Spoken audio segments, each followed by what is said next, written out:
everything to start. And thank you so much for joining this meeting. Really appreciate, and we wish you pay attention to every of the things Mr. Femi will be talking to us about.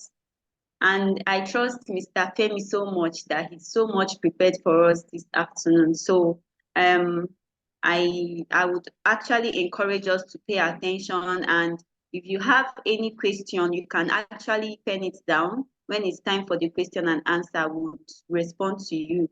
Or you can use the chat box to ask your questions. I would actually be handing over to Ms. Temidayo because she's our moderator for today. Ms. Temidayo Adioye, she's going to continue from there. Ms. Temidayo, please, you can take over now. Thank you. All right, thank you very much. Good afternoon, everyone. Please confirm if you can hear me.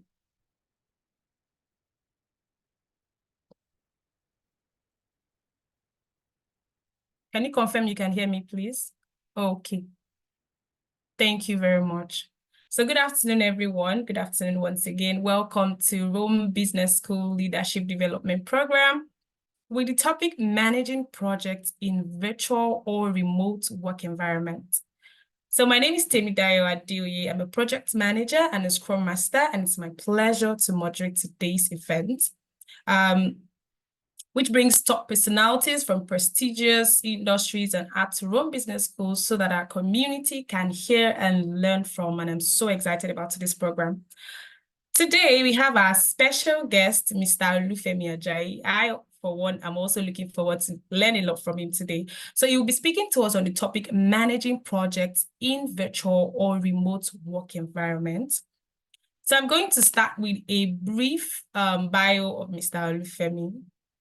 Mr. Olufemi Ajayi is an architect by training and has been involved in project management for over 2 decades.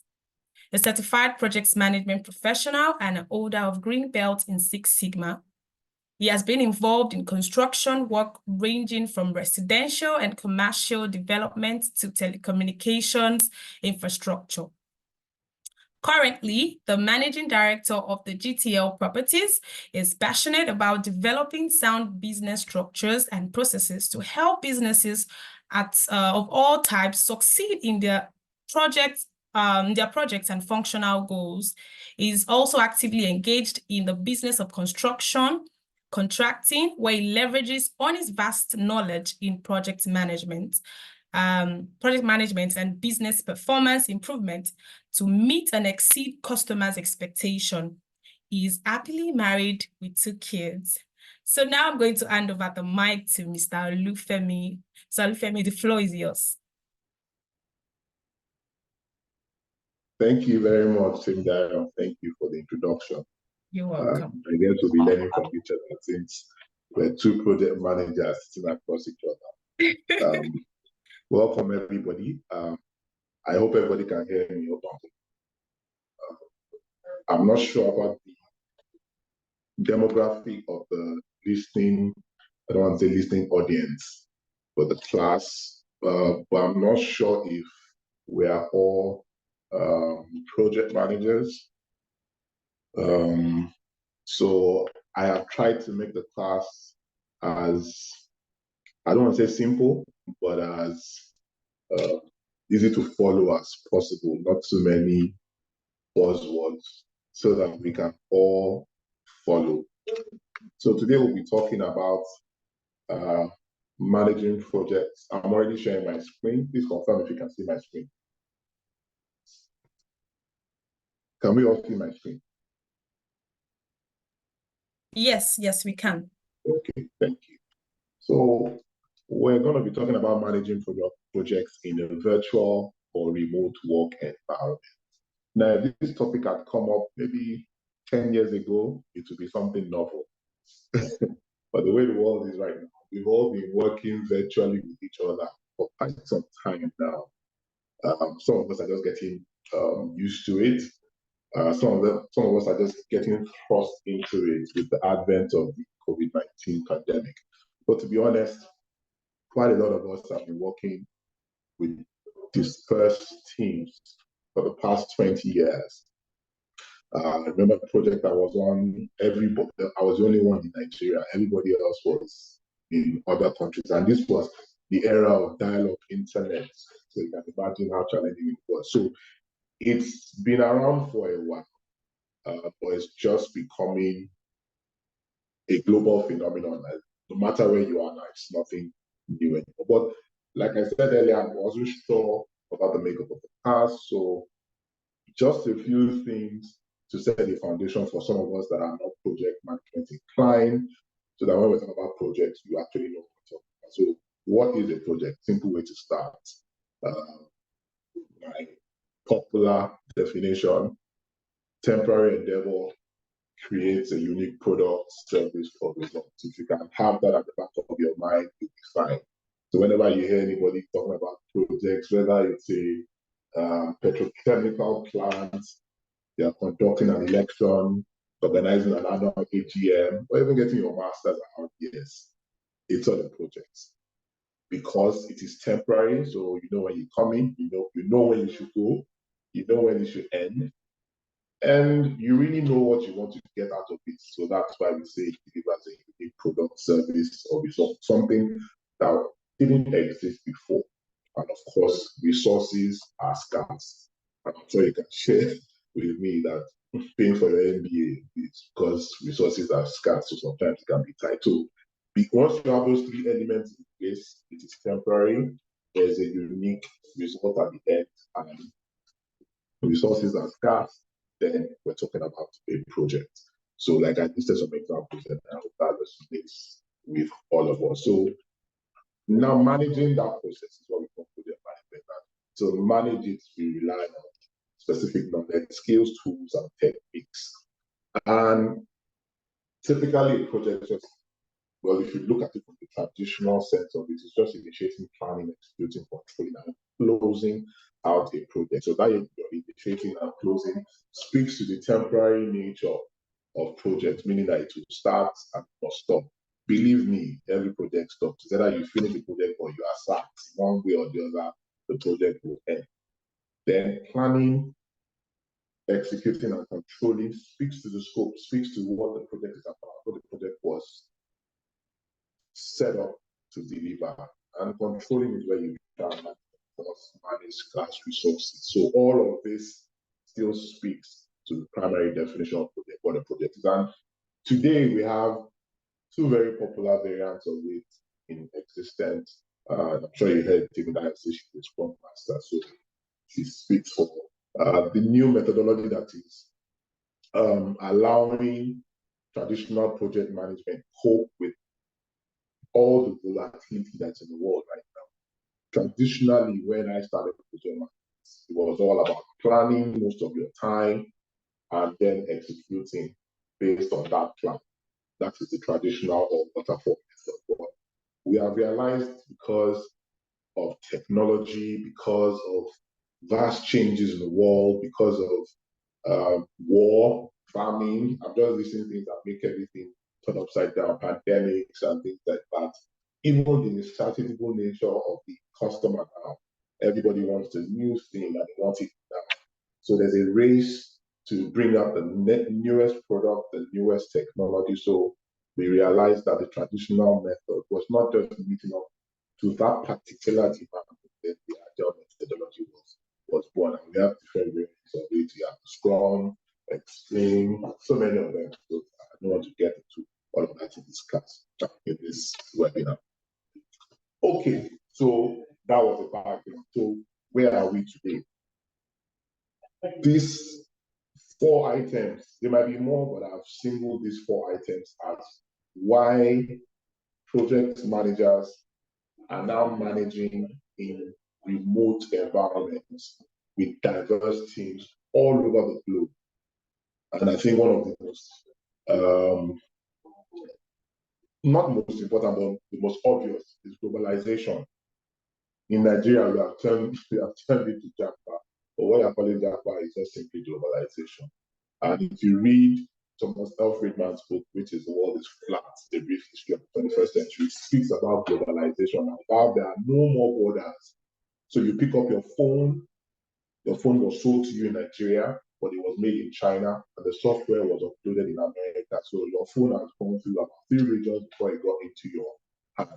And you can be deceived to believe that it was done in a factory in the United States. So globalization is a full effect, although you have some protectionist tendencies for some countries right now. But the world Hello, is sir. global. Yes. Your audio is not really that clear. I don't know why. It's not Not clear. that Is loud. it that it's not Yeah. loud? Is my audio not loud, or is it clear? I don't. It's not Is clear. it that It's not loud. It's not. How is this? Is this better? Is this better? Can you hear me? Is this better? Yes, we can hear you, but you can do better. As in, I should speak louder, or it's not clear. Which one of the two? Both of them. So I'm basically shouting now. Is this better? Yes, I think this is better. Okay.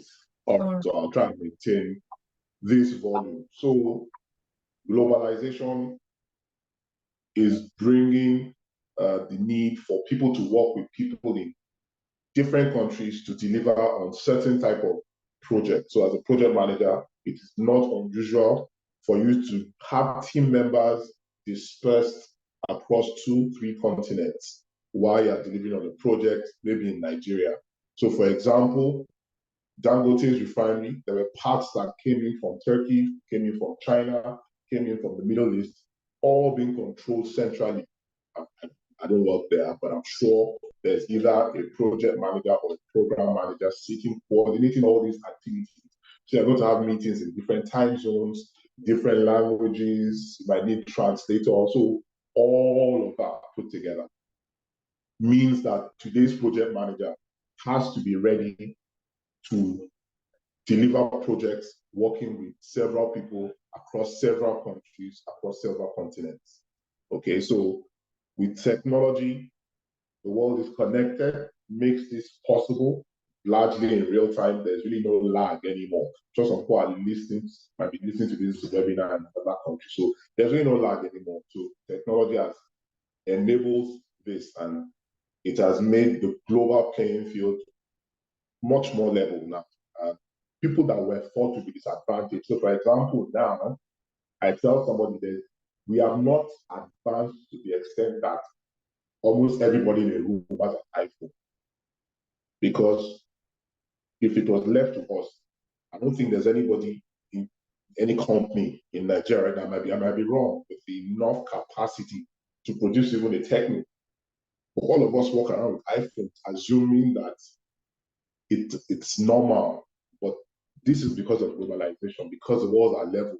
I can order new technology in Japan and it gets to me in Nigeria in a couple of months, a couple of weeks, depending on how I cargoed it.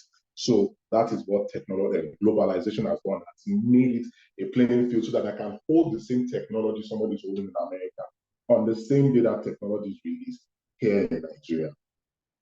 And of course, the world has become very volatile, very uncertain, and all of this is driving change in the marketplace like never before, with organizations self-destructing themselves so that they can stay competitive. So we're not going to wait here in Nigeria for our businesses to be disrupted by technology that is being designed somewhere, maybe in Sweden. So everybody is seeking the next new thing, the next new breakthrough. So all of that is forcing people who would have loved to have the entire team membership co-located in one particular country, but now being dispersed around multiple countries. Of course, the after effects of COVID-19, where we all stayed at home to work for quite a long time, and people now realize how much they had missed out on family life, and that is really driving remote work culture now. The colleague that left our place last year, and when I was talking to him, I said, "Okay, so how much they offer you that we couldn't match?" And all he told me was that it was for the same amount, but he told me I could work 2 days in the office and 3 days at home. And that was enough for me. to make a decision. So people are embracing remote work culture. Even in some countries, after COVID-19, there was a reluctance of the entire workforce to come back fully. I think Tesla had to threaten sack before people came back to the office. So a lot of that is driving remote work, not only in the project space, but also generally in the entire workspace. And of course, Industry 4.0 now that more capabilities to drive remote and hybrid work. So I can sit in my office, have meetings all day with people who are at home, who are in different countries, and have deliverables based on that meeting by the close of business that day. All of that, very soon, like somebody predicted where I was last week, and I hope we'll come to that. A lot of us will not leave our houses anymore. We will interact with each other in the virtual world. We'll get business done in the virtual world. We will close meetings in the virtual world. Somebody is saying in the metaverse now people are buying real estate. We will even build offices in the virtual world. Some of these things are still a couple of years ahead, but I mean that's what we said about AI and AI. So a lot of this is happening. Augmented reality is already here. It's nothing novel anymore. Even for some of our presentations, we superimpose people into a virtual space and show them how their houses can be, and they can interact literally with some of the designs that we're proposing. Cloud computing is pushing a lot of remote work. So I'm talking via Zoom now, but I don't have the Zoom installation part like we used to have it back in the day. I'm only just plugging into a service. There are platforms now. People don't need to build a platform to develop their own apps again. There are platforms that people can just plug in. There's just so many of these things. Some of us don't, I mean, my entire office, all our information is on the Microsoft cloud. We don't have any single storage hard drive here. You have people that carry laptops around now, no hard drive. Everything they do is being stored on the Google Cloud. Internet of Things, driven by new, faster internet connections, internet speeds, 3D printing, whole houses being printed from scratch. So a lot of this is driving remote work and making it easier for people to collaborate on a global stage. So I can send my samples to Dubai and they can be printed and sent back to me in Nigeria without me having to build something from scratch. I can prototype from any corner of the world where that technology is available and they can be shipped back to me. And I show the opportunities are limitless. And it's a brave new world where we're in now. Like I employ my people, we are on our way out of the workforce, but it's an exciting time for you guys. I told you I wish I could wind back 25, 30 years because I think this time actually was created for someone like that. I love technology. I'm always looking for the new thing that will make work easier, that will make communication easier, that will make collaboration easier.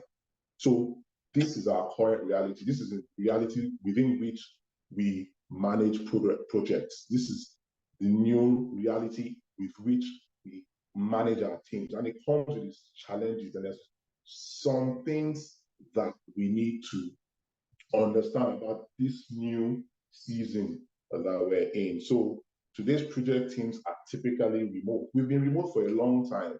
So some of us are just getting to the realization of how remote we have been. So for example, when I first started out in telecommunication infrastructure, I was I think I was posted somewhere in Sokoto, if I remember correctly, and everything I needed to communicate was issued to me on that day. I got a modem, a laptop, a printer, and for the next 3 months, I didn't step foot in Lagos, but I was delivering on my assignments, delivering on my projects. And when I think about it now, I tell myself, I was working remotely largely. But if you ask me, the word or that was not known at that time. I'll just say I was out of station. That's what we call the largely there. But typically we'll have morning meetings by phone. Then that was what we used to collaborate. There was no WhatsApp. So we collaborate by phone. We'll send in SMSs, we'll send in reports by SMSs, send in reports by email. So that was how we functioned. Those were the tools available to us then. But like I said, we've been working remotely for a while, whether working at the hybrid team or working together. Some people have been displaced, working in dispersed locations for a while. So as a project manager working with today's reality, it is important to devise systems that will continue to drive team cohesion, keep team members on task to deliver on the project objectives. So teams working remotely has its advantages, like every other thing, and has its disadvantages. You know, straight away, a major pro of people being able to work closer to where they live or inside their own houses, it improves their work-life balance. They can spend more time with their families. Right now, it's becoming a great selling point to attract top talents. I can tell you for free. We lost quite a lot of people in our organization last year, and this was at the top because we are not pro remote working unless it is forced on us. But some organizations now are building it into their work culture as a way to attract younger, top talent. And there's a top side to the fact that a lot of people are dispersed. The amount you spend on energy is less, the amount you spend on running an office is less, so it has its top side. Of course, it has its own downsides.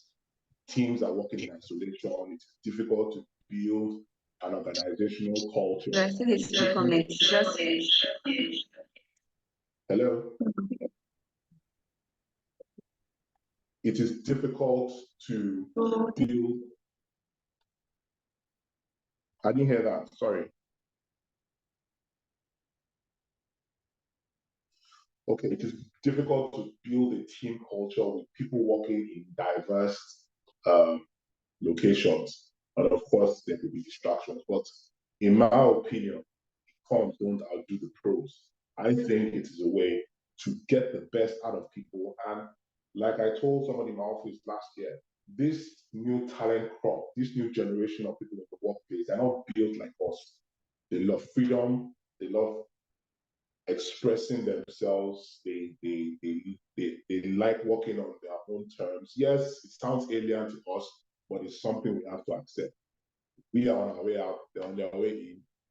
We need to work with the mindset and the mentality they have. At the end of the day, the goal is to drive performance, drive productivity. And that is why we're talking about this today, managing teams like this to drive productivity, drive project delivery, to deliver on what we promise the customer, even though we're in diverse locations. So let's look at a couple of things that we should have at the back of the mind when we're leading remote teams. We need to clearly define the project vision and the project goals when we are leading locationally that dispersed, because it's easier to drive goals, to drive vision when you see each other in the morning. You can do huddle meetings, but the problem with when people are dispersed is that opportunity is not there.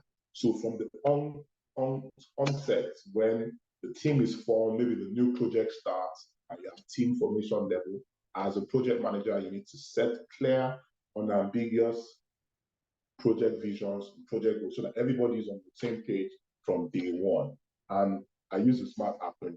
I'm sure we all know what it is. So it needs to be specific, measurable, so everybody knows that at a certain particular time, this is what we expect. Of course, it has to be realistic. Realistic also in this term speaks to where the person is.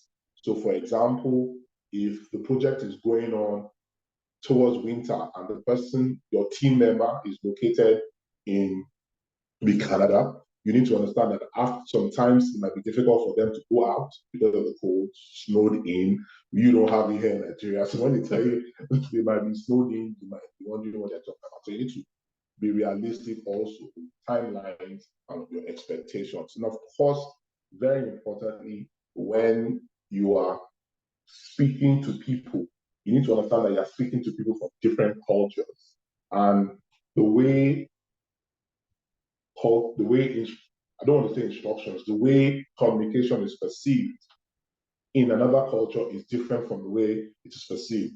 Now, in some particular cultures, you don't need to say much. Everybody gets what you're saying, but from particular cultures, you need to explain in a bit more detail. Some particular cultures, there's a lot of power hierarchy. So, for example, like a place like China. So, as a project manager, you rarely see or hear them talk back at you, ask a lot of questions, because they just take what you're saying hook, line, and sinker. Because of the power index, there's a lot of power gap between top management and lower management. So you need to have that at the back of your mind that you might not, if you don't probe for feedback, you might never get feedback. Or from maybe your team members in America, for example, where they're very expressive. So, and maybe you're from Nigeria, you might term it as a subordination, but that's the culture of where the other person is speaking from. So you need to understand that. I'd like to spend a bit more time here. You need to communicate effectively. And when I say communicate effectively, I see it a lot of times that leaders don't spend a lot of time listening actively. When I say listen actively, it's not listening so that you can further drum in your own point of view, but listening really to what the other person is saying and responding to what the person is saying, not responding with what you want the person to hear. So that's the difference. So when you are speaking to people from different cultures, it becomes very, very important, like I said earlier, to really listen to what the person is saying, because we communicate differently based on our culture nuances, culture biases. So that is also very important. Of course, you have to decide on what the communication and collaboration tools will be. I tell somebody it doesn't have to be something very expensive. It can be as simple as WhatsApp now. The WhatsApp group is an effective communication tool for dispersed teams. You can pass information. I think you can call now, you can do group calls, you can send messages, send files, send documents, and collaborate on a large scale using something as basic and as free as WhatsApp. Very important. Eliminate long meetings. Eliminate long meetings, because when people are working remotely, it's very easy to lose them. You don't have eye contact. You only have screen contact. So you think you have the person's attention, but the person is distracted. All you're seeing is the person's face, or even when they turn off camera, even if you have a policy that people can turn off camera, the person might not even be in front of the system, but doing something. So what we do here is that we have quick fire meetings in the morning that shouldn't last more than 30 minutes, where we catch up on what we are on about, what the projects are, what everybody's working on. And I think that is more effective. What should be done is that it should be done regularly. Catch up on what everybody's doing, brief, we call it stand-up meetings, quick 15, 20-minute meetings. Hello, Mr. Femi, can you hear me? Just a minute. Yes, so I think a lot of people have been complaining about the audio. Yes. So I don't know, maybe you can just move a little closer to your microphone, or I don't know if that will solve. Okay, how does this sound? I think this is better. I think it's just a bit distant. I think that's just the challenge. Yeah, because okay, so all right. If this is better, can I go on? Yes, please, you can. Okay, thank you. So keep the meetings short, keep them regular, they are more productive. Very important to very clear communication guidelines. So I'll suggest no vernacular, speak in English, if English is the general language. Don't alienate people by discussing things that they cannot catch on to or they don't understand while project meetings are going on. I know it's easier for people that are from the same cultures to banter on the meetings or continue conversations, but you need to set clear communication rules, clear communication guidelines, the words that are appropriate in meetings, the kind of salutations that are appropriate in meetings. You have to understand gender biases. You have to understand sexual orientation biases. This is very important, especially when you're working with people from different cultures. So you are here in Nigeria, where LGBTQ attracts a 14-year prison sentence, but you're speaking to somebody else in another country where it is legal and they can even get married. So you have to have that at the back of your mind when you are communicating with people from diverse cultures. And because people are not with you physically and they are in remote parts, they are working remotely, you need to set up a system of accountability and trust. Very important, so that it is important that team members are trustworthy due to the lack of visibility, to ensure that team members are pulling their weight, delivering on their task, and not just, well, if I might say, faffing around while you think there's progress being made. And at the end of the project, we see that it's a colossal failure. So you need to develop an accountability system, find a way to monitor performance, set up clear KPIs that are monitored constantly, set up the system, maybe a reporting a reporting template that captures what everybody do on a day-to-day, but you have to find a way to build an atmosphere where people are accountable on their own, not really being chased after. It's tough, and it should be one of your requirements when you know that you're going to set up, we'll talk about later, when you know that you're going to set up a remote team. Okay, some quick things to look at when you want to select remote team members, because not everybody can work remotely. We found that out, sadly. There are some people that you've given the opportunities, but whether by nature or by upbringing or by type, they just cannot concentrate unless you tell them to come into the office. So when you're selecting team members for a remote or hybrid structure, first of all, determine what type of structure it will be. Will it be 100% remote? That means they never come to the office, maybe because they're not in the same country.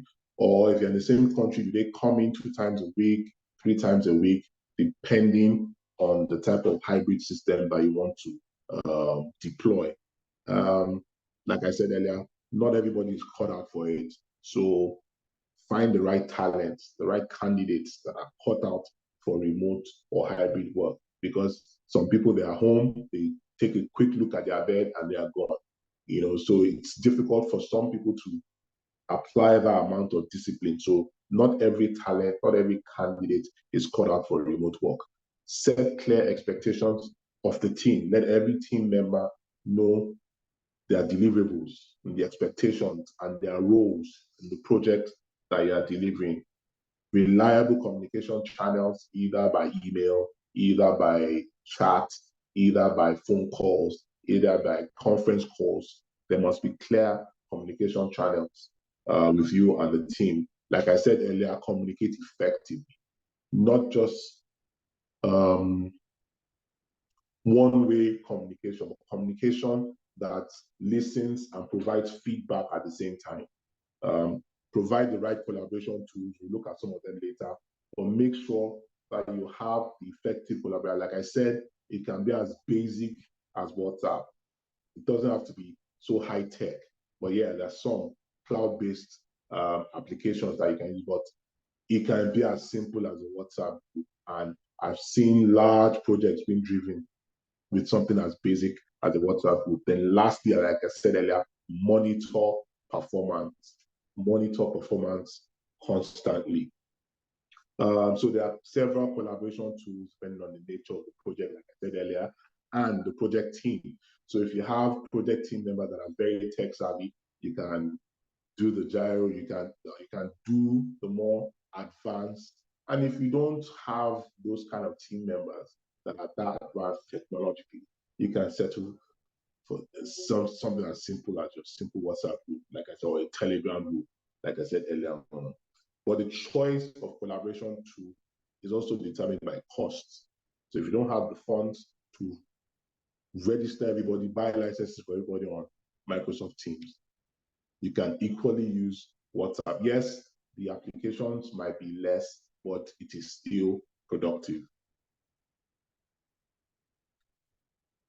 So these are some very popular ones that you can use to, just some of you have used this before, or know people that have used it. You can use Trello, very great in visually managing products. I love the Kanban board. We have one physically here, but You have the digital version on Trello.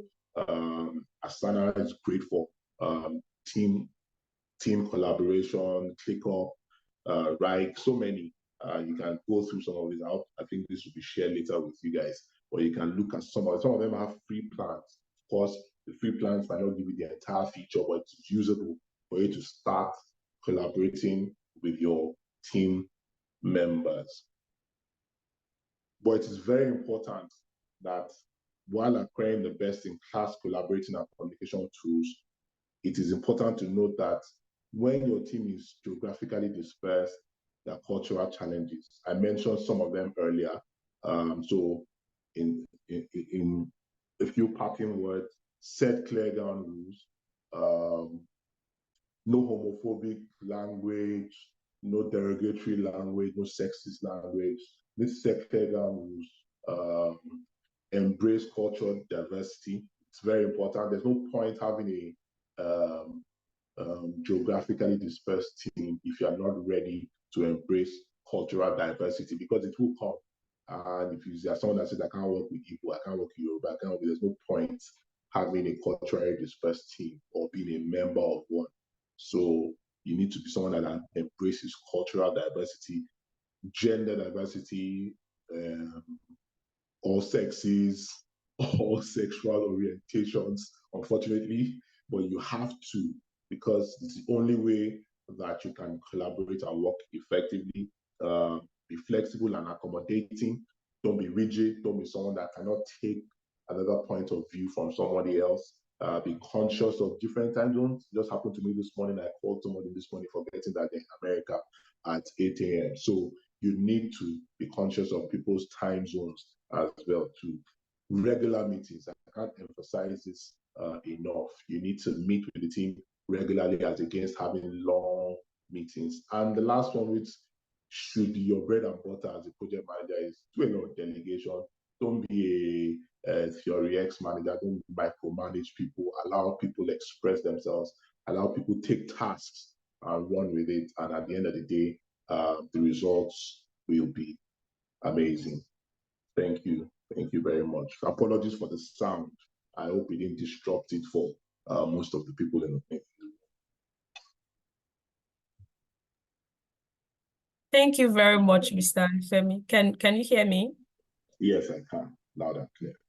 Yes, thank you very much. Thank you for that session. It was really insightful. I, for one, had my pen and jotter, and I had a lot to write. Thanks a lot.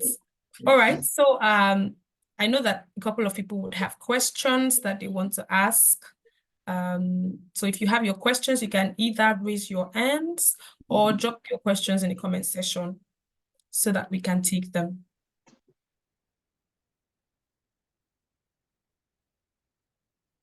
All right. Okay. So Chinedu Abraham, can you just go ahead and ask your question?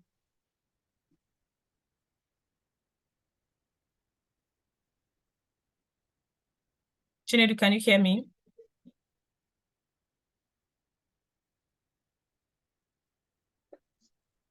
All right. While we're waiting for Chinedu to actually... Okay, sorry. Okay. All right. Go ahead. I'm here. Sorry, I raised my hands when I couldn't hear what the lecturer was saying. So then I raised my hands. I couldn't hear him all the while. Oh, wow. Really? Apologies. So I sorry couldn't hear him, seriously. So sorry. So sorry for that. The voice was very low. Couldn't hear him. Now then I raised my hand. Oh, so sorry about that. Thank you. Apologies. All right. While we're waiting for questions to put together the questions that every other person would ask, I, for one, I want to ask this. So when it comes to managing projects remotely, how do we deal with time zones? I know you mentioned that, you know, with the way of working now, where we begin to work remotely, it allows us to actually work globally.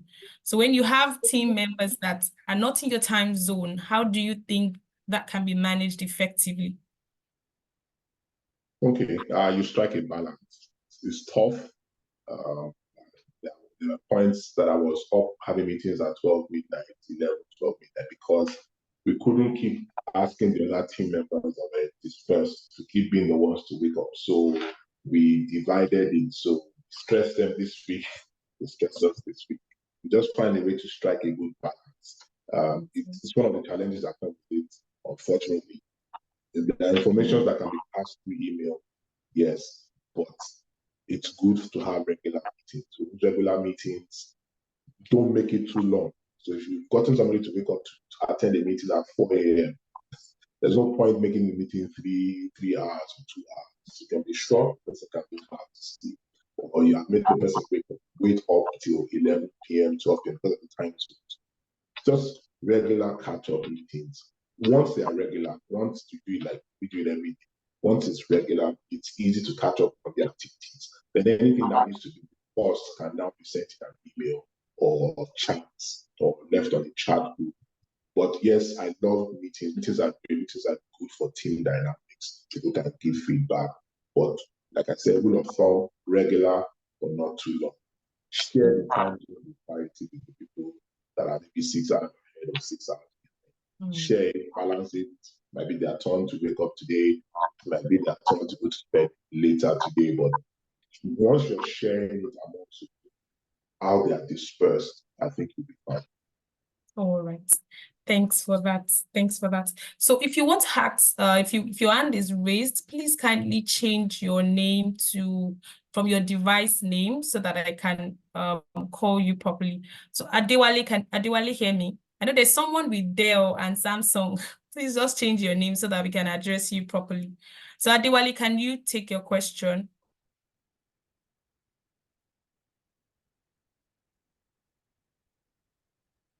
Adewale Olajide, can you hear me?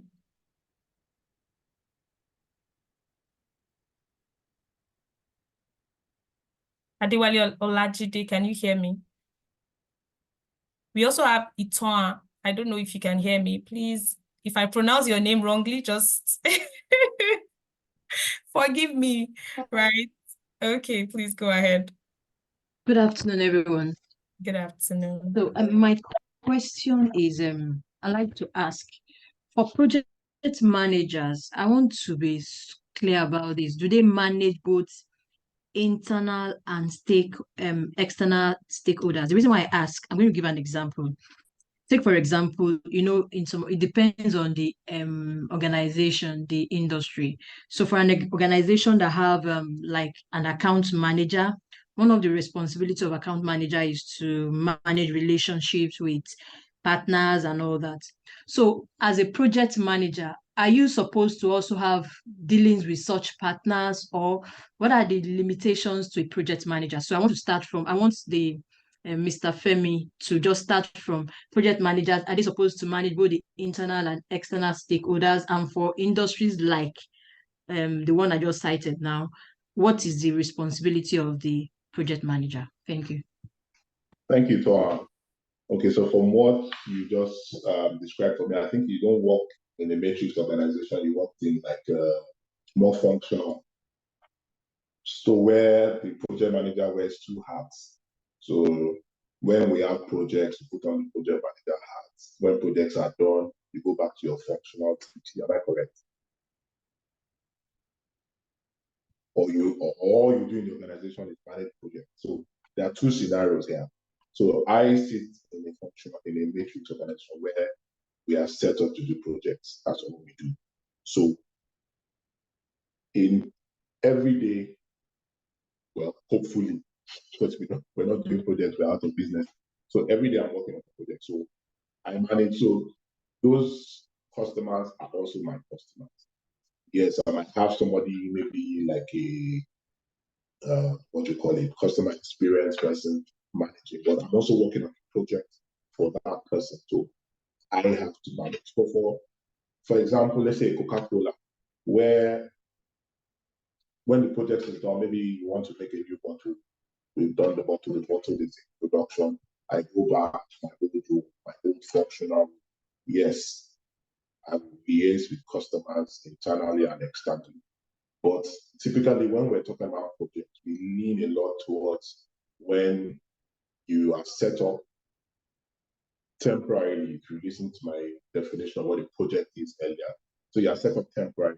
There's a beginning and there's an end. When it ends, you are dispersed and you go back to your functional roles. So a project manager can see himself liaising with internal and external stakeholders, because when projects are done, it goes back to its functional duties. But if you have a project manager in like a Dangote, no, sorry, like a Julius Berger, where all they do is projects, largely there'll be somebody else whose duty it is to manage external relationships outside of the project. But once the project is on, it becomes project manager's job to manage external stakeholders, clients that have commissioned Julius Berger to carry out the project. So you have to understand in which scenario you find yourself at times. So that's why I was asking you that question before I responded. I hope I answered the question. Tom, I hope you got that response. I want to believe you did. All right. We're just gonna take let me see if you can take like one more, two more questions. Mien Tanko, I believe I pronounced your name properly. Your hand is raised. Can you go ahead and speak?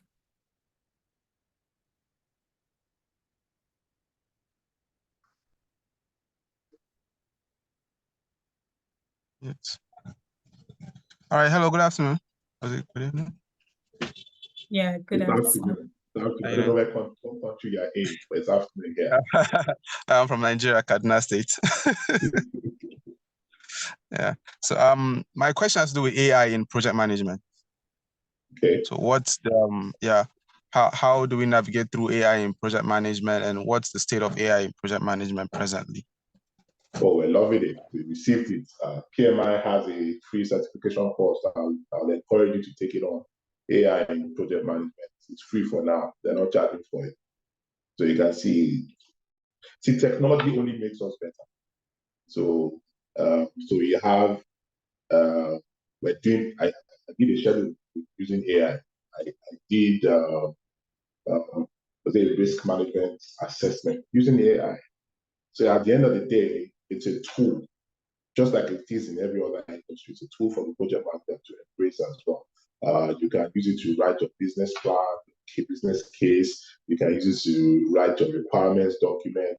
You can use it to populate your scope statement, your scope document. You can use it for basically, like everybody uses it, like the film writer uses it to write for scripts. You can also use it. So AI is not a threat to project. AI is a tool that we've embraced, and like I said, I think I was born 25 years too early. I would love to be in this generation. The opportunities are limitless. The things that we see coming can only make projects better. Yeah, rely on it. AI in project management. Just Google PMI AI in project management. It's free for now.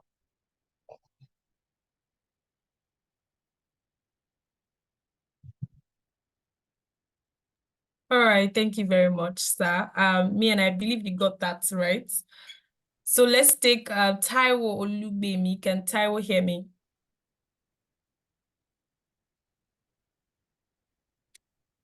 Taiwo, can you hear me? Can you go ahead? Yes, I can hear you. Good afternoon.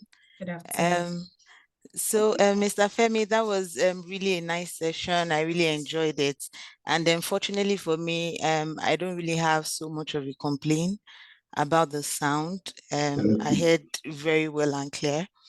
So my question now is that have you personally had any specific challenge or probably any obstacle in doing, your project progress in a remote setup? That's a good question. Very, very good question. Because like we said, like we always say in project management, the project manager is only as good as his team member. So you have project team members dispersed in different locations. You as a project manager are responsible to senior management with project progress and project success. But because you're not everywhere, you've got to rely on status reports, feedback, and believing that everybody is saying what they said they're actually saying. So there was a particular team member, I think, I had stationed somewhere in Sokoto, and at that time I was sitting in Lagos. And this guy actually told me that the tower, okay, this is going back into telecoms, that the tower was ready for integration. What that literally means is that MTN can supply us the antennas and the feeder cables and can come and energize the site, which is turn it on and connect it to the network. Now, for this to happen, different people will come from different locations based on my feedback, saying that we were ready. Other subcontractors will have to travel down to that part. Please cast your mind back to when this was. What I'm describing sometime in 2009, 2010, where there are no airports. People have to probably, maybe the nearest airport or somewhere in Abuja, people have to literally pick up their cars and drive down all the way, like 14. And this fellow that was sending me feedback was actually in his house in Lagos and feeding me wrong feedback. And of course, like you can imagine, nothing had happened. My organization paid a heavy fine because we had to cover that cost for MTN. So that, I mean, but at the end of the day, who was responsible? Who made that call? Me, believing on the feedback of the remote team member.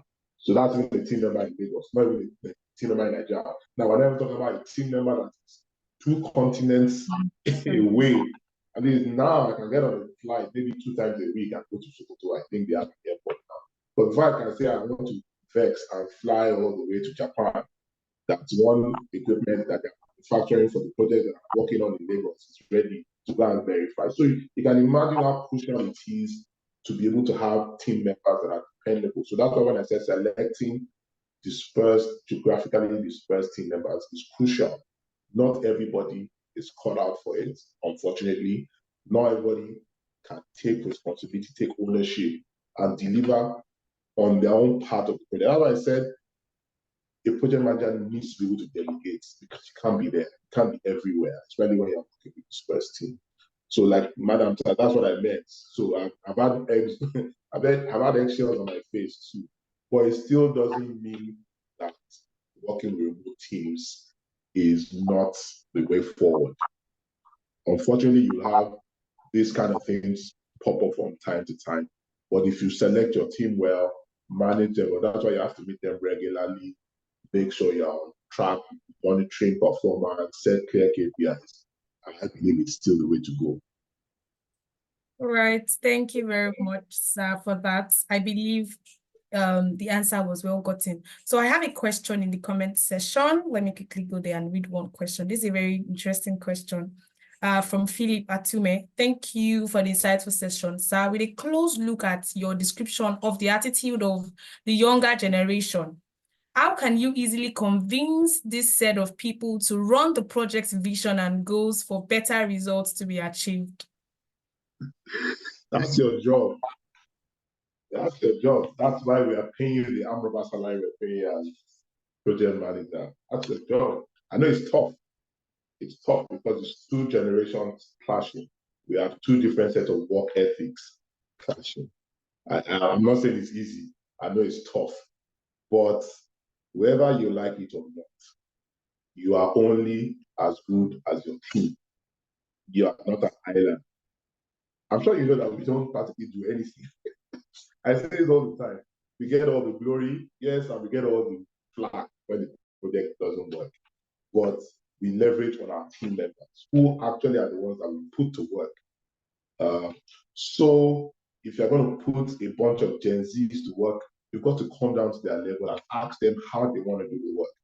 So that's why Scrum and all these other new agile methodologies, if you try and introduce them in an organization that the hierarchical structure is very strong, it's difficult because I'm sure you know the agile way of working is that the team tells you what they want to do, what they can do, which is strange for someone that's been calling the shots in the organization for the past 20 years, telling people what to do.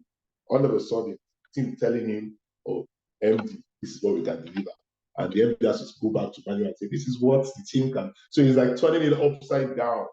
But that's the way to go with this new set of talents that we have in the marketplace. And that's why Scrum, all these new agile methodologies are becoming more popular than the traditional methods, which is very hierarchical, with a project manager sitting on top and telling everybody what to do.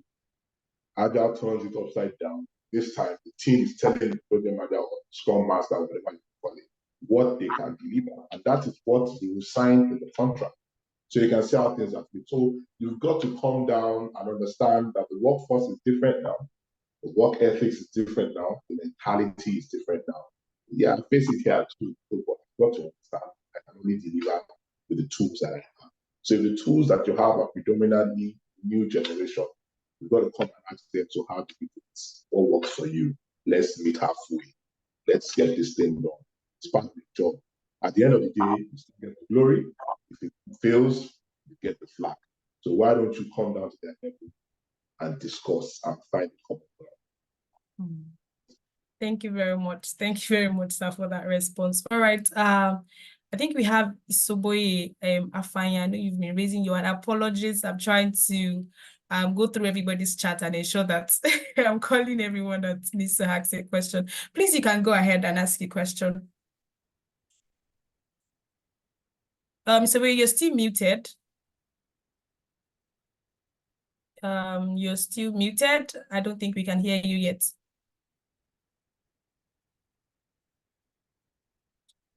All right, can you hear me now? Yes, loud and clear. Good afternoon, everybody. Mine is not a question, just to add to what the facilitator just spoke on about trying to balance two generations. A story I read once about Jack Welch of GE, at the advent of the internet, and they were having this struggle with analog systems and digital, or rather, should I say, the internet being born. So two generations were fighting. So what he did was to introduce the reverse mentoring process. The younger generation who were internet savvy were now working with the older generations who are the draftsmen, who are used to the analog systems and all of that. So it's a question of, okay, can you work with them and see, mirror what you're doing? They see it. And somehow he broke that cycle. So there was this understanding that the way we know, psychologically speaking, the way human mind works, these things repeat themselves over different generations. So even now, when we have the millennials, the Gen Zs, the baby boomers, all within one space, now I think introducing reverse mentoring will go a long way, in helping these generations to understand themselves, because whether you like it or not, someday millennials will become old school. We'll have another breed of people again, So I think that approach would help. Thank you. All right. Thank you very much for that insight. So I'm just going to rush through almost all the questions that I can see here in the comment section. I know someone is asking about the project management tools.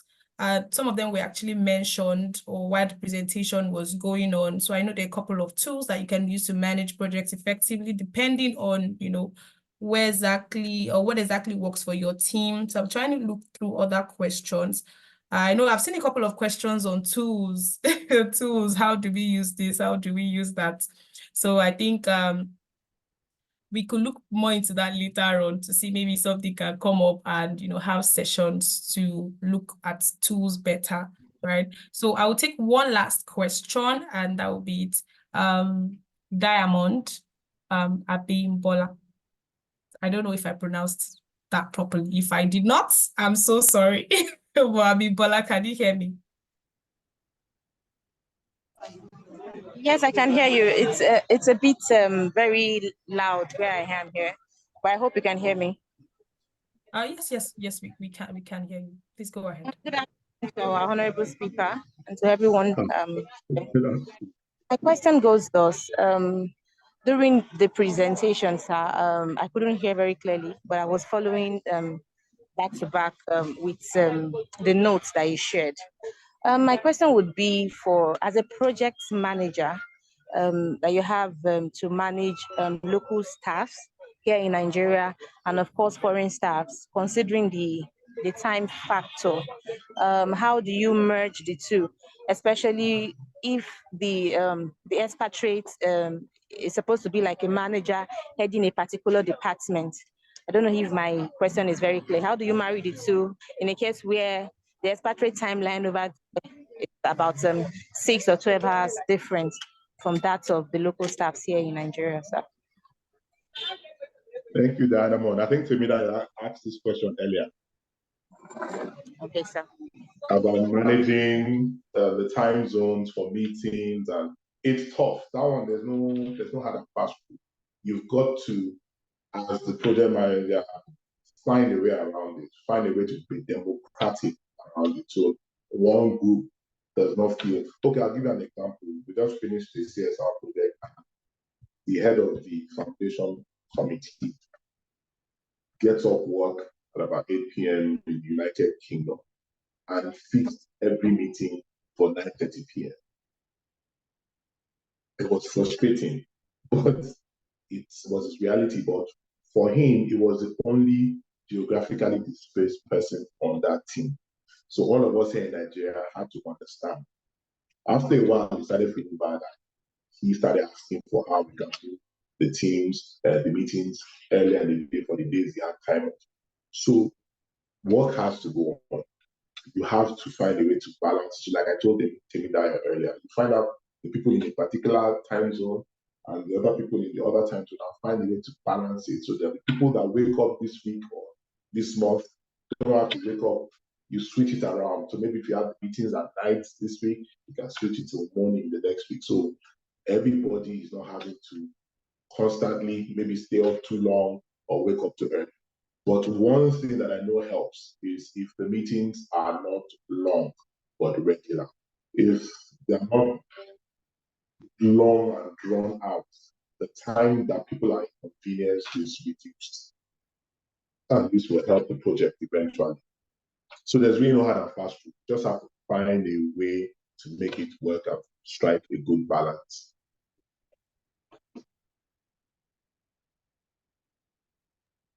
Well, I want to believe you got that.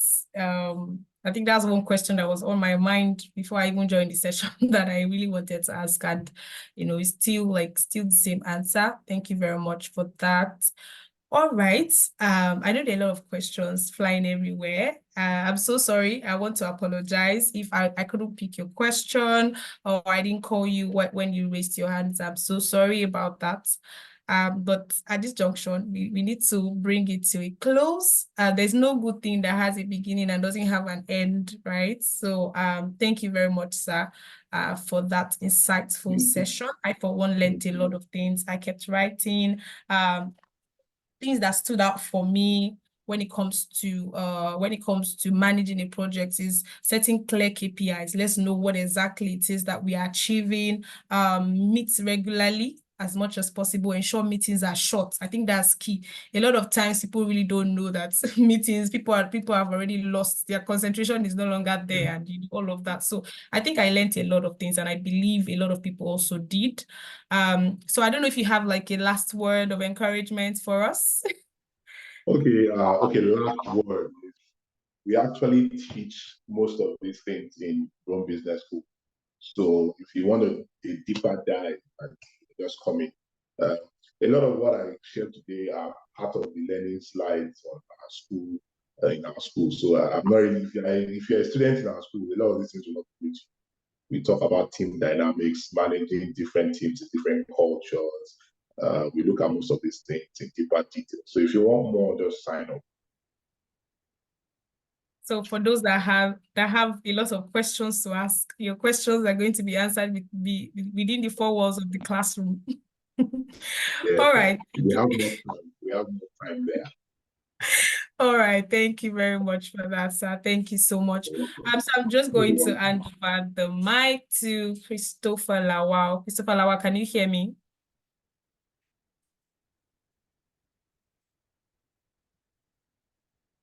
Christopher Lawal, can you hear me?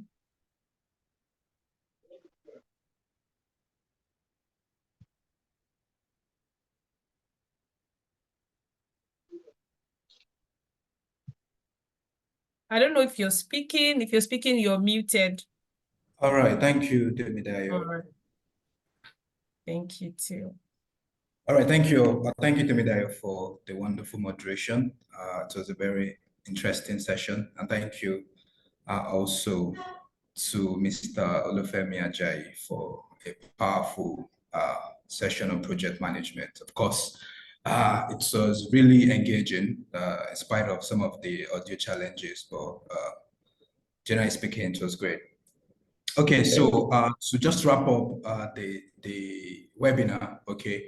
My name is Christopher Lawal, the head of admissions, Rome Business School, Nigeria.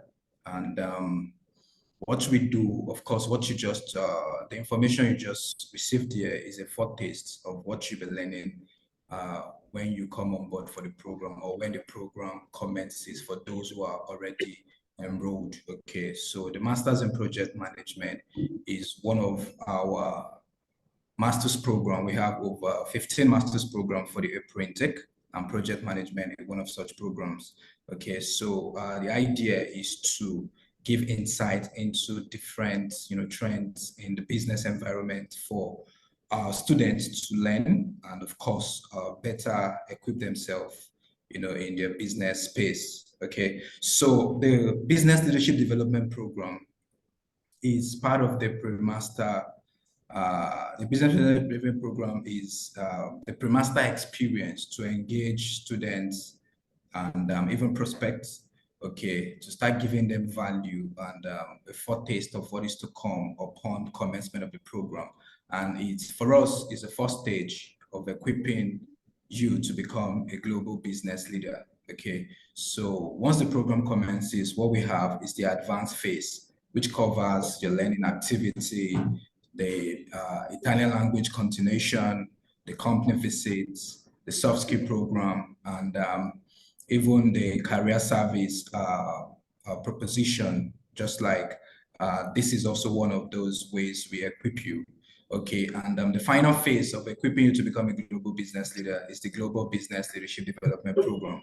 Okay, so this is at the completion of the program, and we have different countries now which we execute the Global Business Leadership Development Program. Like for this year, we're looking at Thailand, we're looking at Rome, we're looking at also Canada. Okay, so these are some of the countries you have opportunity to visit also by virtue of being a student of Rome Business School. Okay, so the intake is filling up fast, and the commencement of intake is also drawing closer.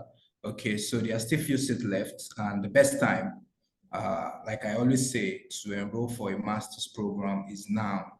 And you want to go further, you want to go faster, then a master's program is needed, and not just any master's program, but a master's program from a business school, and not just any business school, but Rome Business School. Okay, so this is a great opportunity for you. So I'd like to congratulate those that have already joined, and for those that are still thinking about it, okay, the best time to do that is now. All right. So there's a whole lot of activities still lined up before the commencement of the program, and we'll be keeping you updated as the days unfold. Thank you so much for everyone for participating, for taking our time from your busy schedule. Okay, we appreciate the participation. Please also for a note, going forward, if you're joining the any activity as far as Rome Business School is concerned, you have to log in, and your device has to be named, it has to have your full name, okay, for attendance record purposes, okay, because at the end of all of this activity, there's also a certification that is awarded for participation. So if we don't have your full name, we can't ascertain if you actually participated in the Business Leadership Development Program, okay. So from all of us here, do have a wonderful weekend. We hope to see you soonest. Thank you for the audience. Do have a great evening. Thank you very much. Thank you very much, Christopher. Okay, so without speaking about the country director at the dean, I'm going to call Sarah to give us a closing remark. Sarah, can you hear me? Yes, I can. I think this is already blended both together. Thank you so much. Thank you so much for moderating today's section. And also, Mr. Olufemi Ajayi, thank you so much for yielding to our invitation. We really appreciate. We've come to the end of today's section, and yeah, let me move briefly to the attendance request. Just like Christopher already mentioned, if you are logged in with your device name, you need to rename your device and log back in to fill the attendance or to sign the attendance. This is very important so we can capture your information. And also for those who are requesting for the slide of today's section, please fill the survey. We'll be using the information, your email address gotten from the survey to send or to share the slide for today's session. So if you have not done so, the link will be going up again, and I encourage you to take about 30 seconds to respond to the survey, and we'll share the slide with you. So thank you everyone once again, and also to inform us that the mentorship program, the RBSN mentorship program has already started. So if you fall into that category, you need a mentor or you like to subscribe to that service, please do well to fill the registration. The communication has already gone out with the link for registration. We encourage you to register. We also have a coaching program as well under the career service department. We have coaching under the business exposure, business leadership, public speaking, management, and so many more. So if you're interested in the coaching program as well, I want to encourage you to register when you get the link. Communication has already gone out for that as well. So I encourage everyone to register. Also, we've sent out communication on the RBSN for entrepreneurship students, that is our students who are business owners who have ventures, our students who have business ideas and are hoping to start up. We have the entrepreneurship pathway for you, and we have sent out registration for that program. It will be starting in March, but we need you to fill that information in order to be able to support you properly. All right, so for those who have done that, I really appreciate you. For those who have not done that, I encourage you to do that as soon as possible in order to benefit from the service. All right, thank you all. On behalf of the country director, Dr. Humphrey Akalazu, and the team, Justina and Chiamaka, I say bye for now. Enjoy the rest of your weekend.